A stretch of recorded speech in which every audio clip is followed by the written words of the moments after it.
Bom dia a todos. Aqui é o professor David Vinícius, do canal Guerra Cultural.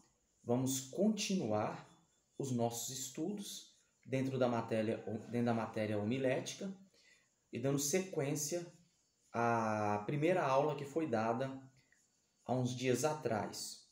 Na aula passada, eu falei dentro de um assunto o que torna um pregador eloquente.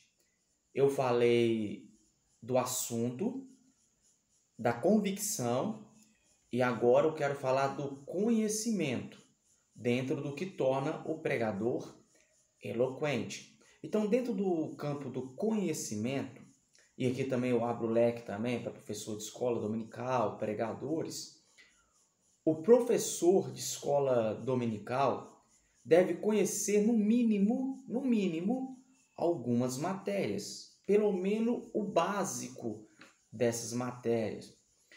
Professor de escola dominical que cai de paraquedas numa classe de aula está errado. Ele precisa ter pelo menos uma base teológica para dar aula, porque dependendo do trimestre, o assunto, o tema será um tema complicado de ser tratado numa classe de escola dominical. Então, o professor precisa ter bagagem para dar aquela aula, para ensinar aquele tema. Então, falando do conhecimento, a primeira matéria que eu observo que o professor ou o pregador, vamos colocar aqui o pregador leigo, aquele que não teve condição de estudar, de fazer uma faculdade, um bacharel e assim por diante. A primeira matéria que um professor de escola dominical precisa conhecer o básico é a bibliologia. Aqui eu vou citar, pelo menos em algumas dessas matérias que eu vou falar aqui, eu vou citar pelo menos um livro e o autor. É só para iniciar. Eu poderia citar muitos outros, mas só para o início dos estudos eu citarei um livro para cada uma dessas matérias. Então, da bibliologia, eu quero citar um livro chamado A Bíblia através do século, do autor Antônio Gilberto. Então, o que nós observamos? Então, o professor que quer se aprofundar, que quer pelo menos conhecer um pouco ou iniciar os estudos dentro desta matéria, pode iniciar com este livro, A Bíblia através do século. Uma outra particularidade que o professor também precisa conhecer é a teotologia, ou seja, a doutrina de Deus ou a doutrina de Deus Pai. E aqui eu já cito também uma teologia sistemática do Norman Geisler, uma teologia muito boa. Aqui também eu poderia também colocar uma outra teologia sistemática do Stanley Orton também, 2 livros para esta matéria também que um professor de escola dominical precisa saber, pelo menos básico, para dar uma boa aula. Uma outra matéria é a cristologia.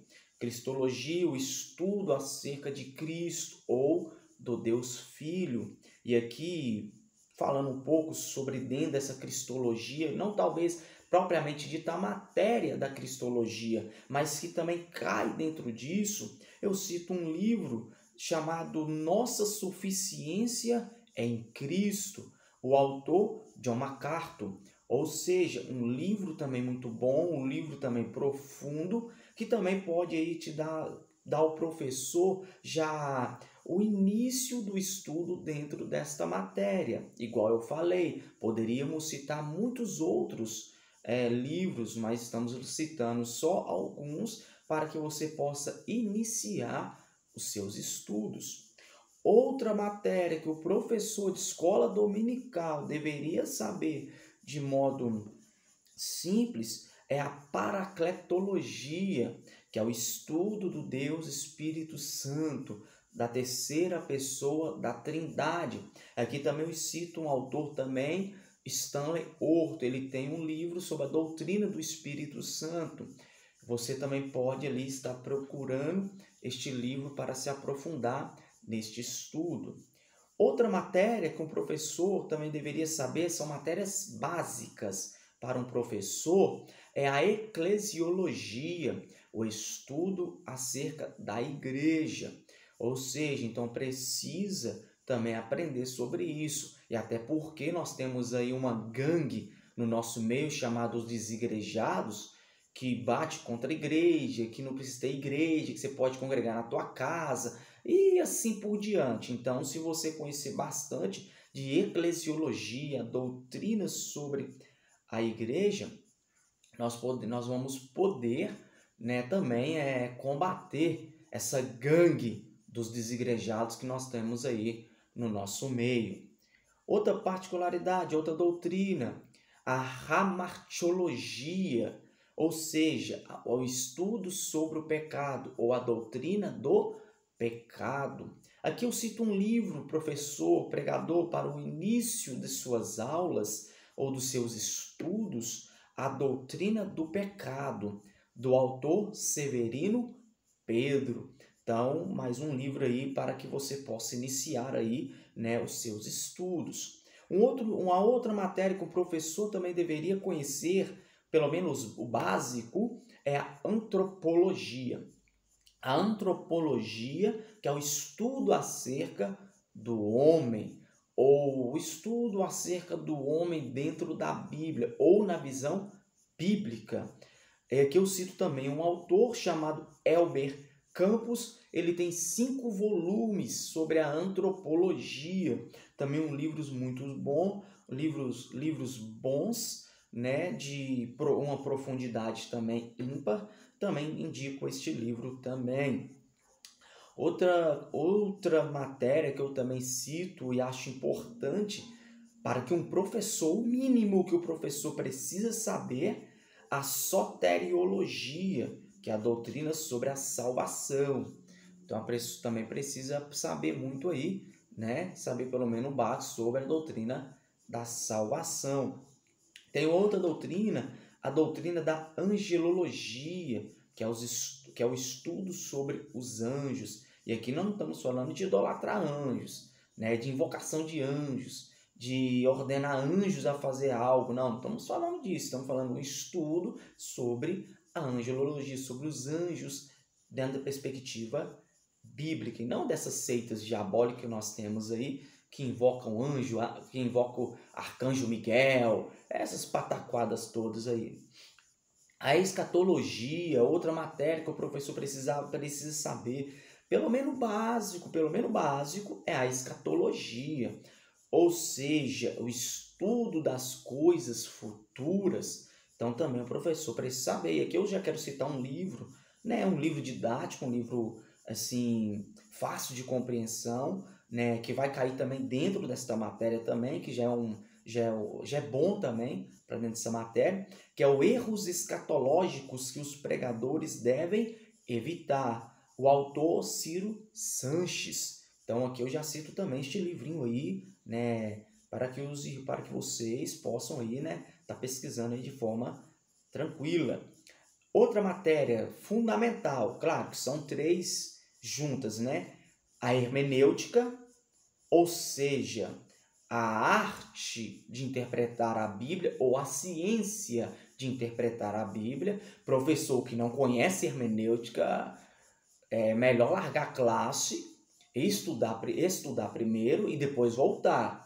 Porque não adianta colocar um soldado no meio de uma guerra se ele não sabe usar um revólver, você não sabe usar ali a sua arma ali naquele campo de batalha. Então não adianta colocar professor despreparado numa classe de escola dominical para ele falar um bocado de pataquada, falar um bocado de heresia, falar um bocado de besteira, né? Como se isso fosse resolver a vida dele. Não resolve. Então nós temos que colocar esses professores para estudar primeiro, para depois nós darmos a eles uma classe para que eles possam dar aula. Então, o professor despreparado está no lugar errado. Vai estudar primeiro, vai aprender primeiro, vai sentar na cadeira, vai arrumar uma mesinha, vai estudar para depois querer dar aula. Porque querer ensinar sem ter conhecimento, sem ter bagagem, né, cometer suicídio, né, dentro de uma sala de aula. E aqui dentro dentro da hermenêutica aqui, eu vou citar um livro, só me falha o autor, mas na descrição do vídeo eu coloco lá certinho o nome do autor e também vou colocar o nome dos livros que também foram citados. Então, no vídeo aqui vai me falhar o nome do autor, mas na descrição eu coloco para vocês, beleza? O livro é Hermenêutica Fácil e Descomplicada. Então, um livro também muito bom, um livro bastante instrutivo ali, bom. E dentro também da hermenêutica, também eu quero pegar dentro da hermenêutica, uma regrinha básica da hermenêutica, que são 3 regrinhas básicas: ler, interpretar e aplicar. Ou poderíamos falar observar, interpretar e aplicar. E o que está faltando hoje na vida dos nossos professores e dos nossos pregadores? Essas regrinhas básicas. Ler o texto bíblico de forma tranquila, de forma que os ouvintes possam entender a leitura, interpretar o texto dentro do seu contexto cultural, dentro do seu contexto geográfico, dentro do seu contexto da época, interpretação, e depois nós fazemos uma ponte, ou seja, aplicação. Então nós pegamos um texto antigo, fazemos uma ponte para os nossos ouvintes contemporâneos. Ou seja, eu tenho que fazer uma ligação entre o texto antigo e os meus ouvintes. Aplicação. E o que nós estamos vendo hoje? As pessoas não observam, não lêem, não interpretam e já parte direto para a aplicação. E aplicação sem observação, sem interpretação, é heresia na certa. É o que nós estamos vendo, né? Um bocado de pregadores despreparados, não sabem nem a hora que estão com fome, não sabem nem o que é Bíblia, mas quer ser pregador, mas quer pregar, e não sabe nem a hora que está com fome, né? Não deveria nem estar no altar, primeiramente. Já que eu entrei nesse assunto de pregador, o que está acontecendo no nosso meio hoje? Eu convido pessoas para pregar porque é meu amigo, porque é meu colega, ou porque eu convido ele para pregar, porque amanhã ele vai me convidar para que eu venha também pregar na igreja dele. Então nós estamos convidando por amizade. A pessoa não sabe nem o que é Bíblia, a pessoa não conhece de nada, mas eu convido eles para pregar. Aí chega no altar, enche o saco, só besteira, só asneira, e aí queremos aí que a igreja seja edificada. Então, hoje é conveniência, né? Eu convido por amizade. E quando não é por amizade, é pelo nível de grito. Eu vou convidar o pregador, como a igreja é supostamente pentecostal, eu vou convidar um pregador ali porque ele grita muito, né? Então, como ele grita muito ali, eu vou convidar ele ali, né? E pronto, e acabou. Então, hoje os convites estão sendo assim. Outra matéria importante é a homilética, a arte de fazer esboço. É o que nós estamos fazendo aqui. Uma homilética simples e objetiva, tirando aulas de dentro do livro ali do Milton Gilton, sobre hermenêutica, né? Tirando ali essas lições e também trazendo outras coisas também, né? Dentro das nossas aulas, né? Então nem tudo que a gente vamos trazer aqui está baseado diretamente no livro, mas nós estamos usando o livro como base para nossas aulas de homilética. A exegese. O que é a exegese? É X, que é extrair. Então, o que é uma verdadeira exegese? É eu extrair do texto bíblico as lições que o texto bíblico me permite tirar dele. Contexto geográfico, cultural, linguístico, o povo. Então, eu preciso extrair do texto isso. O que nós não devemos fazer é uma exegese, ou seja, colocar. Ou seja, eu não posso colocar nada no texto, não posso. Eu tenho que extrair do texto. Eu não posso colocar nada no texto. trazer coisa de fora e injetar dentro do texto como se a Bíblia estivesse falando. Não podemos fazer isso. Tem muitas pessoas que fazem isso, principalmente essas igrejolas aí do neopentecostalismo, né? Inventando aí um bocado de moda, né? Não pode ver nada na Bíblia ali que eles querem ali inventar uma modinha para atrair pessoas, né? Então precisamos tomar cuidado com isso também. Outra particularidade que eu quero observar aqui, também dentro do nosso estudo, quanto tempo de estudo da palavra o pregador e o professor ele tem? Quanto tempo de leitura? Quanto tempo de estudo? Quanto tempo de meditação? Nos estudos, o professor e o pregador ele tem. Você, quanto tempo de leitura? Quanto tempo de estudo você tem? Porque para ser um professor, para ser um pregador bom, você precisa meditar. Você precisa ter uma vida de estudo, uma vida intelectual. Não vem com esse negócio de, não, vou chegar lá na hora, Deus vai me dar a palavra. Deixa de ser preguiçoso e vai estudar. Tampando, querendo colocar um pano quente na preguiça. Preguiçoso, vai estudar. Para pregar, para dar aula também, vai estudar. Outro ponto. Quantos livros sobre a Bíblia o pregador e o professor já leram ou já leu? Quantos livros você já leu? Quantas vezes você já leu a Bíblia, pregador e professor? E aqui eu já quero trazer já uma recomendação de um livro que eu citei na primeira aula sobre homilética, que é o do escritor, do autor Sertilange, A Vida Intelectual. Ele vai trazer uma recomendação acerca da leitura, acerca do estudo. No latim non muta sed mutum. Non muta sed mutum. Ou seja, não quantidade, mas qualidade. Então, a questão aqui não entra tanto na quantidade de livros que você está lendo por dia, mas na qualidade. Qual é a qualidade dos livros? Será que os livros a qual nós estamos lendo faz parte da alta cultura ou faz parte de uma baixa cultura? Porque nós precisamos ter contato com a alta cultura para que nós possamos ler com qualidade. Non muta sed mutum, ou seja, qualidade. Qual que é os livros que eu estou lendo? Qual é o contato com a cultura literária eu estou tendo? Isso também vai mostrar muito na medida que eu for estudando, na medida que eu for ensinando, que eu for empregando, né? Mostra o que eu estou estudando de fato. Se é a alta cultura ou se é a baixa cultura. Então eu já indico que você, professor e pregador, caia para dentro da alta cultura, para que você possa enriquecer os seus ouvintes. Quantos livros seculares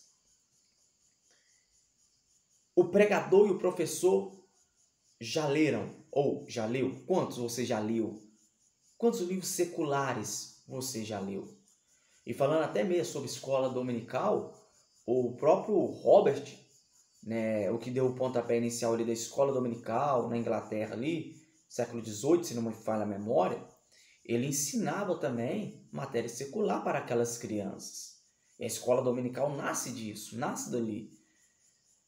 Então a escola dominical, ela tem como foco ensinar a Bíblia, mas ela também pode ter também como foco, na medida que ela ensina a Bíblia, em trazendo outras matérias também para enriquecer a aula, as aulas, e também enriquecer os alunos.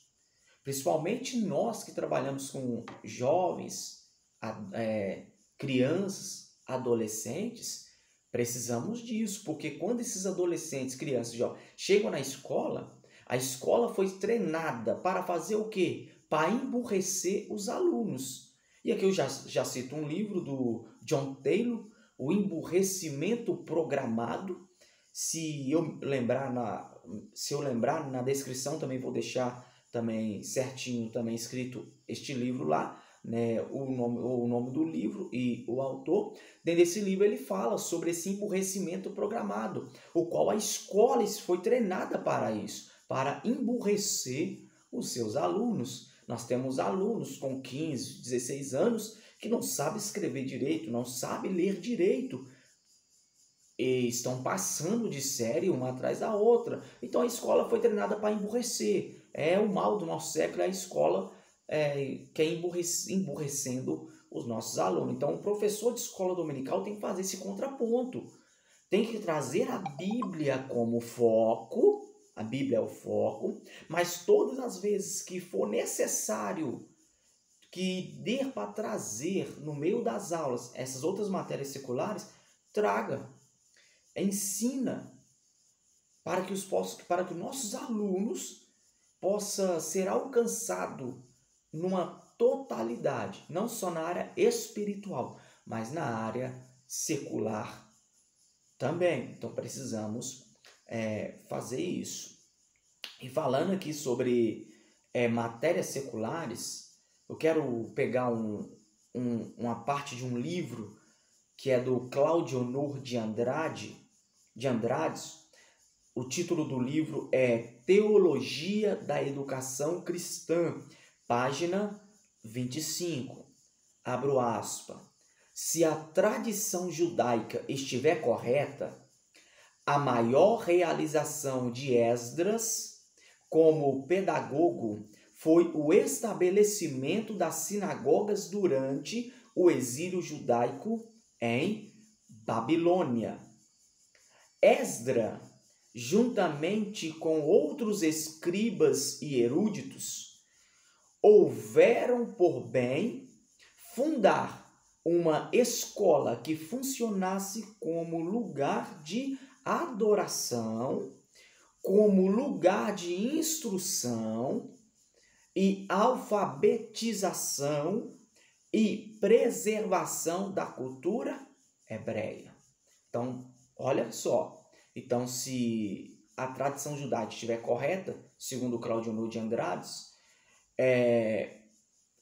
a sinagoga também funcionava como um método de instrução e alfabetização.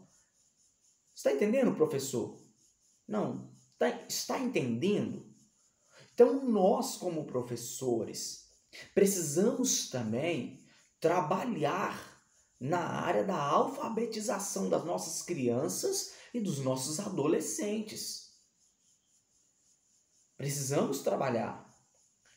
Trabalhamos, às vezes, com adolescentes, agora falando de modo geral, com adolescentes que têm dificuldades em escrever e ler, pronunciar palavras. Por quê? Porque não tem bagagem na sua memória de trabalho.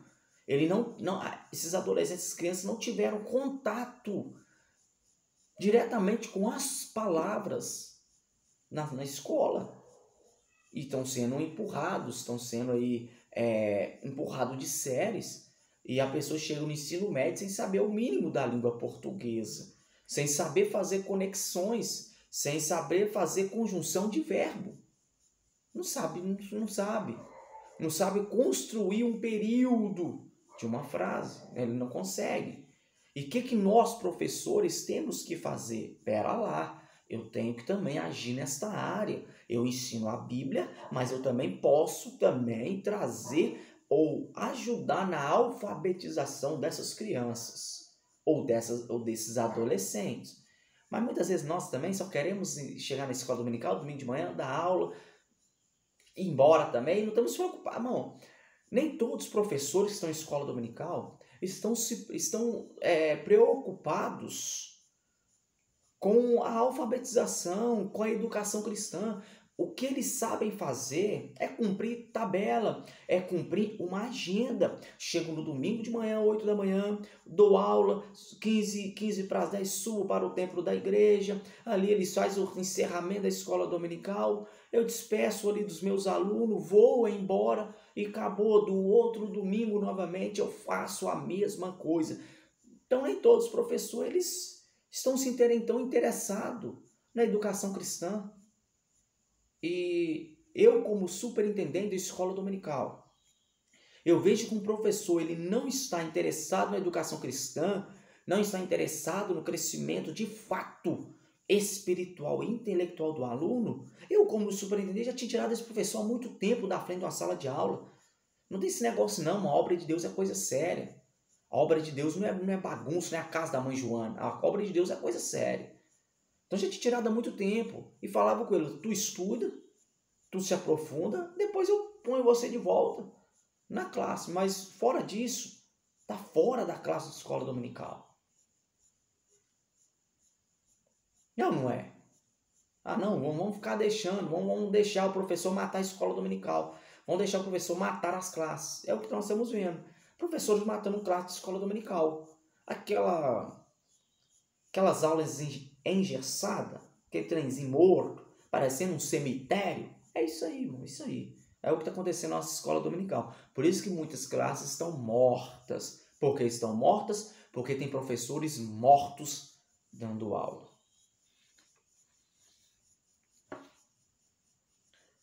Falando de matéria secular, e também eu quero também aprofundar um pouco mais na exegese bíblica, e pegando dentro da exegese bíblica, caminhando também dentro de um texto grego, a importância da exegese no estudo da Bíblia.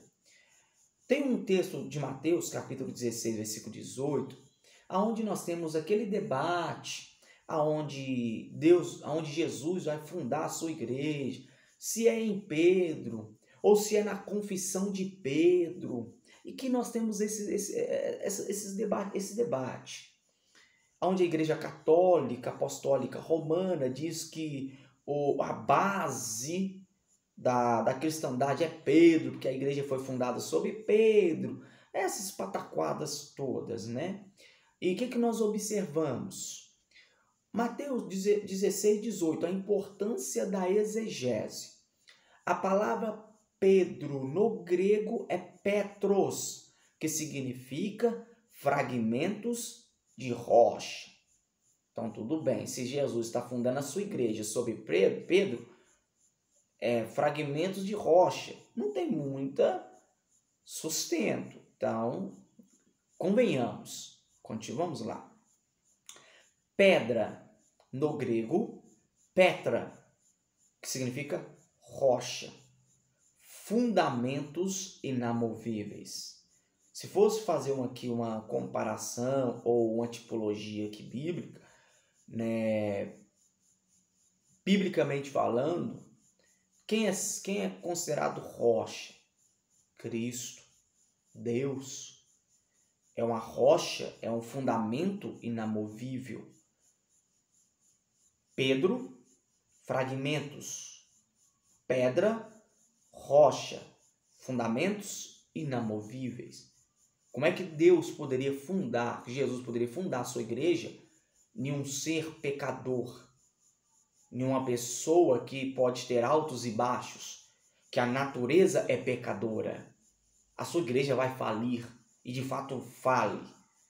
Mas se funda a sua igreja sobre uma rocha, fundamentos inamovível, essa igreja continua firme, porque essa rocha é Cristo, o fundador da igreja, o pilar da igreja, o fundamento da igreja.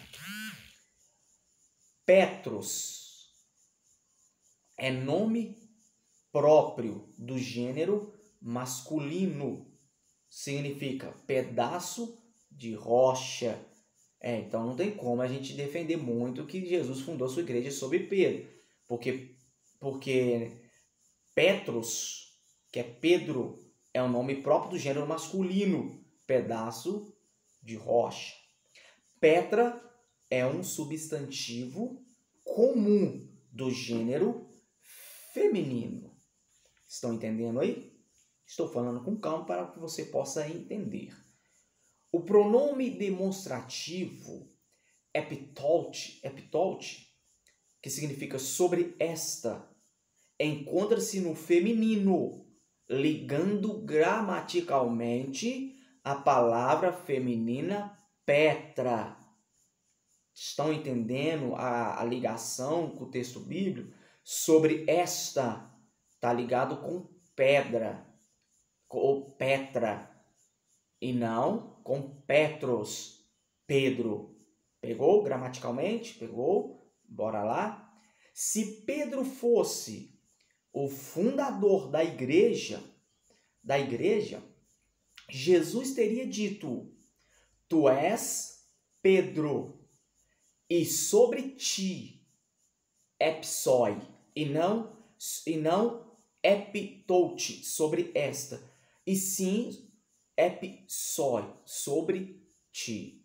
Mas Jesus não diz isso.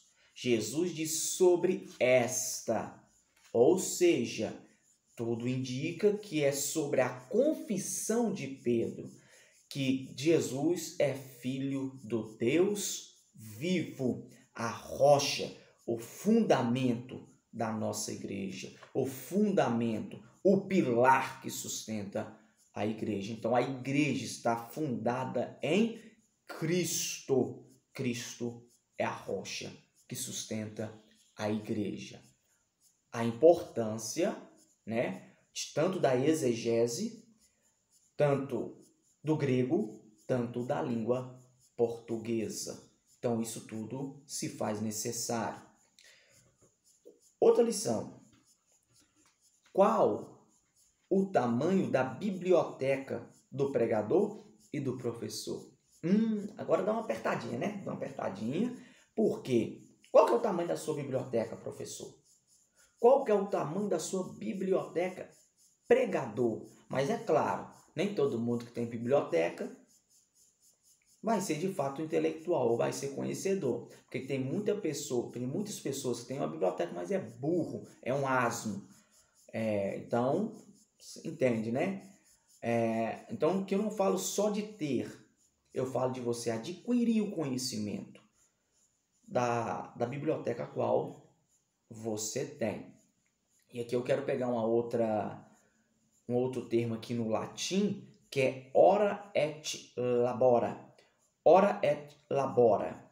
Oração, contemplação. Labora, ação, prática.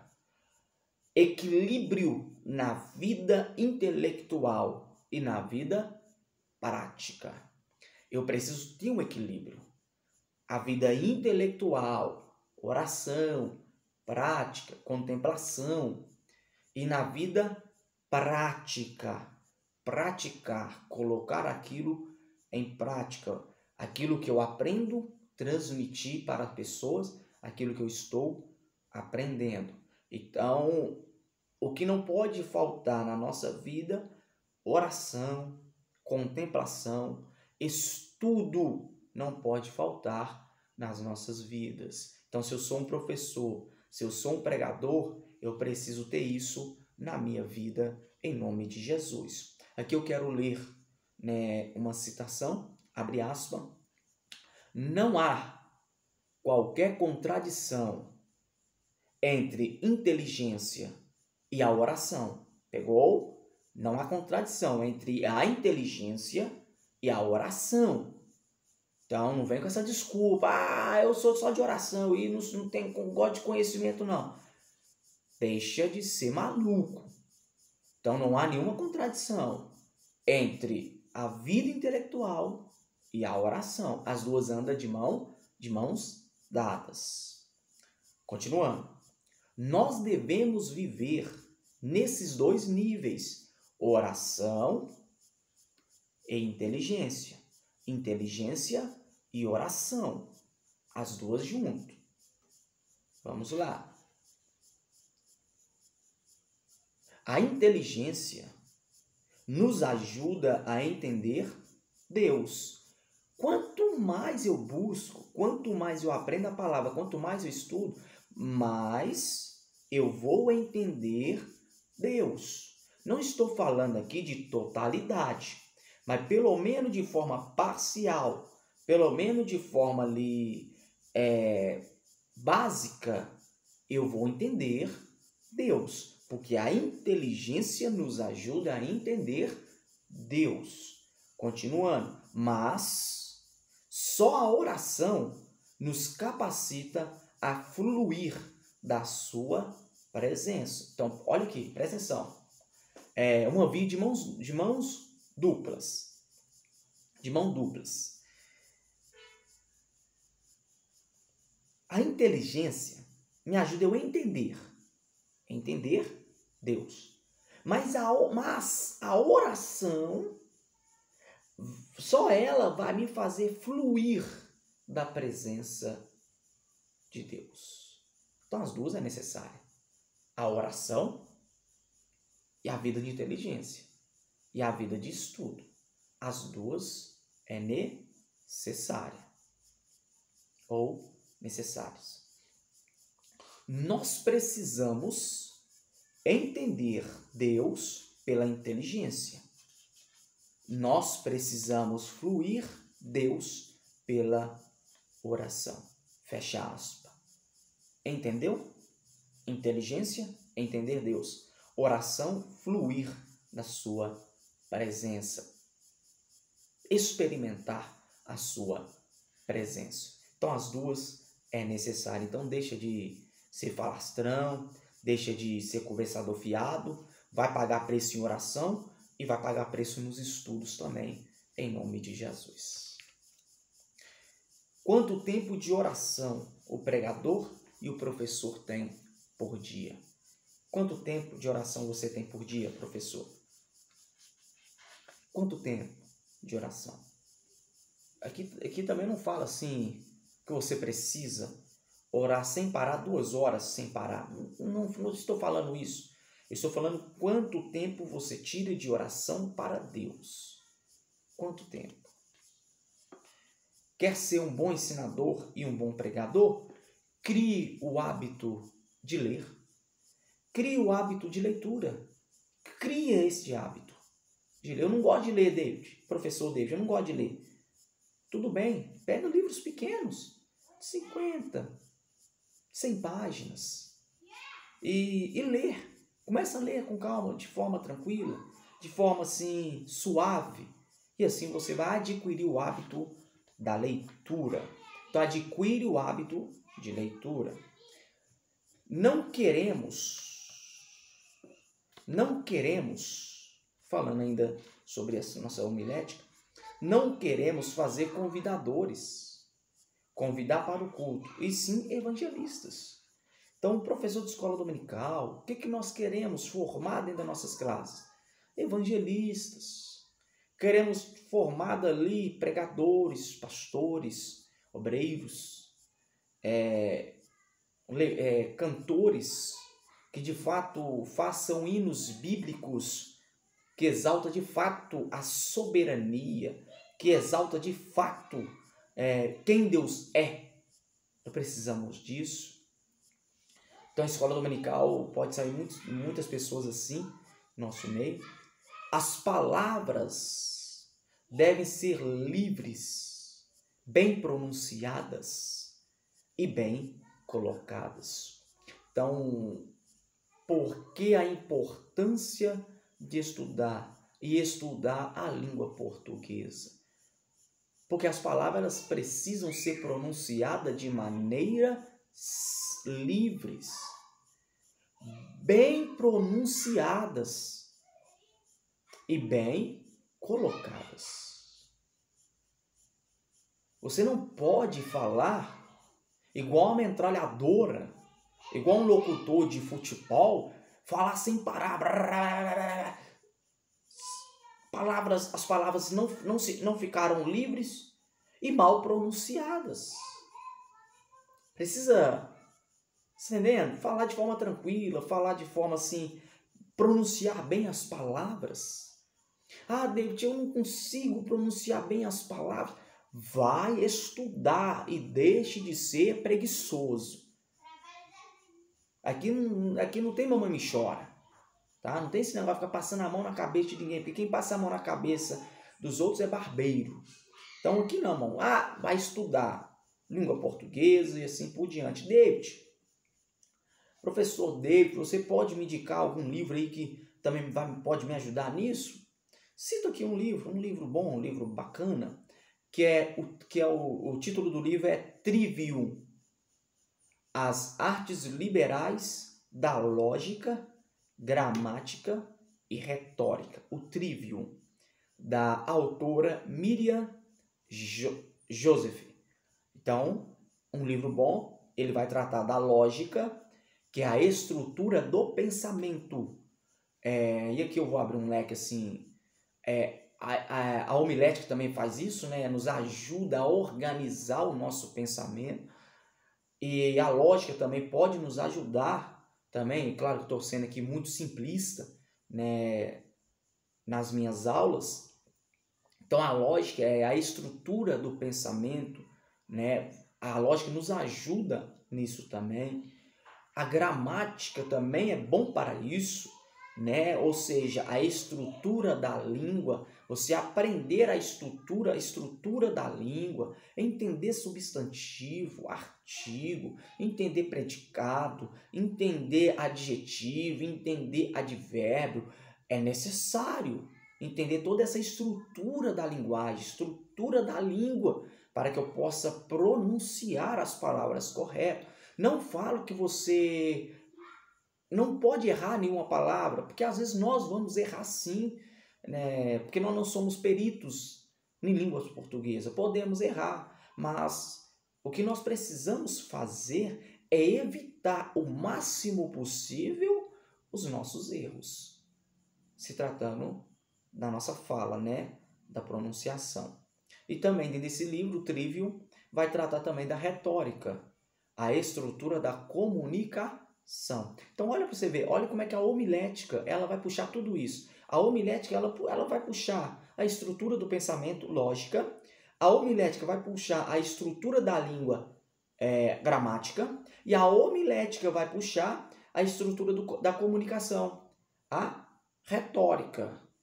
Então, uma matéria da teologia bíblica homilética vai puxar essas outras coisas para dentro dessa mesma doutrina. Então, ela vai abrir um leque imenso para os nossos estudos. Basta nós deixarmos de sermos preguiçosos e estudar. Simples assim. O pregador e o ensinador, que cuida da elegância de suas palavras, não fica dizendo gírias. Professor de escola dominical, pregador, que cuida da elegância das suas palavras. Não estou falando aqui de você falar palavras difíceis, palavras bonitas, palavras rebuscadas. Eu não estou falando disso. O que estou falando de você trazer elegância nas suas palavras. Pronunciar elas de forma tranquila, bem pronunciada. Sem falar gira, sem papagaiar a aula e nem a pregação. E aqui eu já caminho para o final dessa segunda aula homilética simples e objetiva. O pregador e o ensinador precisa vibrar de emoção ao comunicar a sua mensagem.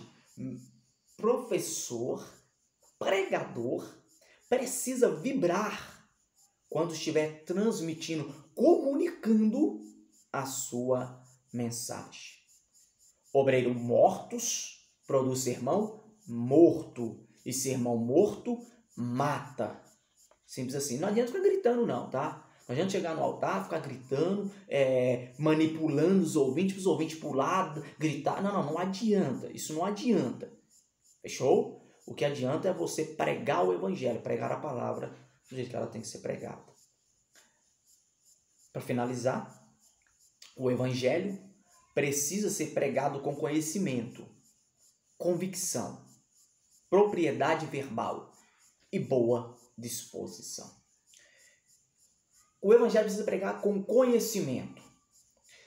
Um pregador, um professor sem conhecimento é uma miséria no meio do cristianismo. Simples, no meio da docência. Simples. Por quê? Quando os alunos questionam ele certos assuntos, o assunto qual ele está dando aula, ele não consegue responder perguntas simples.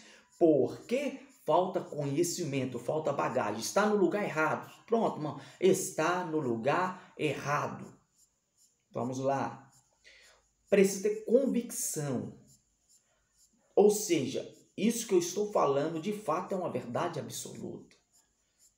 Propriedade verbal. Precisa ter uma propriedade verbal. Pronunciar as palavras de forma correta. E deixa eu abrir mais um leque aqui, mais um pouquinho aqui. Quando você pronuncia palavras corretas, escreve no quadro as palavras corretas, o aluno começa a memorizar aquelas palavras corretas, não só na fala, mas na escrita. Assim, professor, você também ajuda aquele aluno na língua portuguesa. Indiretamente, você também ajuda. E boa disposição. Ou seja, eu preciso ter disposição no pregar e no dar aula. Tem muitos professores que chegam na escola dominical, parece ter um fardo, parece que tem sacos e mais sacos de cimento nas costas, já chega desmotivado, já chega meio male, meio michuru, aquele negócio todo, né? Não, nós temos que ter boa disposição. Eu tenho que chegar com disposição. Eu vim foi para dar aula, eu vim foi para ensinar, eu vim foi para falar do evangelho. Eu tenho que vir com disposição. Amém? Então eu finalizo esta aula por aqui e semana que vem voltamos novamente, né, com mais uma aula dentro da matéria homilética da teologia, né, simples e objetiva. Apoie o canal, dê o like, se inscreva no canal. Se possível for, contribua com o canal para que nós possamos, cada dia que passar, melhorar as nossas aulas, o nosso conteúdo, em nome de Jesus. Apoie esse trabalho, faça pela verdade o que os ímpios fazem pela mentira. Apoie a verdade, financia a verdade. Então eu oro a Deus, né, que Deus continue te abençoando, que Deus continue protegendo a sua vida. Se você ficou até aqui conosco, né, que Deus abençoe, que Deus derrama bênçãos e mais bênçãos sobre a sua vida. Que Deus abençoe, em nome de Jesus.